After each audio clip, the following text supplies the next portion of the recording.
రైతుల పేర్లు చెప్పి అధికారంలోకి వచ్చిన రేవంత్ రెడ్డి సర్కార్ రైతులను నట్టేట ముంచిందని దుబ్బాక ఎమ్మెల్యే కొత్త ప్రభాకర్ రెడ్డి విమర్శించారు. సోమవారం సిద్దిపేట మెదక్ రహదారిలోని హబ్సిపూర్ రహదారిపై బీఆర్ఎస్ పార్టీ నాయకులతో కలిసి ధర్నా చేశారు. రైతు బంధు 15,000 రూపాయల బదులు ఎకరానికి 12,000 రూపాయలు ఇవ్వడాన్ని ఎమ్మెల్యే తప్పుపట్టారు.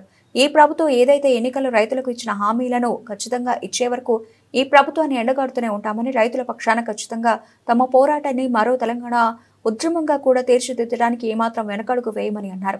ఈ కార్యక్రమంలో బీఆర్ఎస్ నాయకులు కోమటిరెడ్డి వెంకట నరసింహారెడ్డి, ప్రజాప్రతినిధులు తదితరులు ఉన్నారు.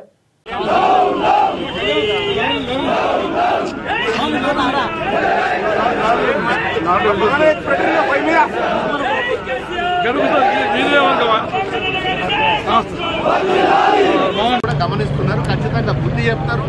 వీళ్ళు ఎప్పుడైతే ఎవరైతే ధర్నా ఇస్తున్నారో రైతులు రోడ్డు మీదకి వచ్చి ధర్నాలు చేసే పరిస్థితి ఇప్పటి వరకు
నేను మా నియోజకవర్గానికి వస్తా అని చెప్పి ఈ ధర్నాకు వస్తా అని చెప్పి తెలియగానే ఇంటి ముంగట పోలీసు వాళ్ళు ఉంటే తప్పించుకుని బయటపడి నేను ఇందాక రాగలేదు.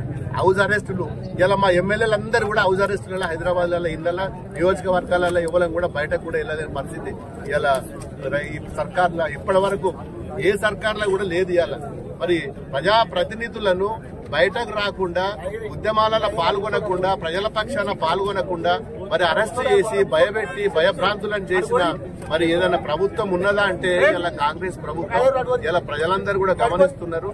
మీరు ఎన్ని చేసినా, ఎన్ని కేసులు పెట్టినా, ఎన్ని కూతలు పెట్టినా, ఎన్ని కక్షపూరితమైన రాజకీయాలు చేసినా, ఎవరిని ఎంత అరెస్ట్ చేసినా, నువ్వు కేసీఆర్ ని అరెస్ట్ చేసినా, కేటీఆర్ ని అరెస్ట్ చేసినా, హరీష్ రావుని అరెస్ట్ చేసినా, ఎవరిని చేసినా ఉద్యమం అనేది ఆగదు. ఇలా ప్రజలు పూర్తిగా కేసీఆర్ వైపు ఉన్నారు, బీఆర్ఎస్ పార్టీ వైపు ఉన్నారు. అది ధర్మం న్యాయం కోసము పోరాడిన పార్టీ మా పార్టీ.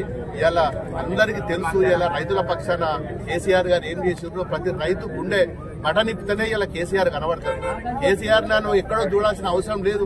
వాళ్ళ గుండెప్పుకుంటే వాళ్ళ గుండె మీదనే కనబడతాడు ఇలా కేసీఆర్ గారు. మరి అటువంటి నాయకుడిని మీరు కనబడకుండా చేస్తా, కనుమరుగైతట్టు చేస్తా అని చెప్పి కరెక్ట్ కాదు. ఇప్పటికైనా కళ్ళు తెరువుండి. మరి మాకు నీళ్లు లేవు, ఇలా కూడలి వాగుల నీళ్లు లేక నాట్లు వేసుకోలేకపోతున్నారు. ఇలా మల్లన్న సాగర్ దగ్గర ఇమీడియట్లీ నీళ్లు ఇడిచి తొందరగా నీళ్లు వదిలిపెడితే కనీసం మా నాట్లు వేసుకుంటారు. మా కాలువలు, పిల్ల కాలువలు కూడా తవ్వాల్సిన అవసరం ఉన్నది. ఇవన్నీ కూడా మరి రైతుల కోసం మేము పోరాటం చేస్తున్నాం. మా మీద ఎన్ని కేసులు పెట్టినా, ఏది పెట్టినా ఆగే పరిస్థితి లేదు.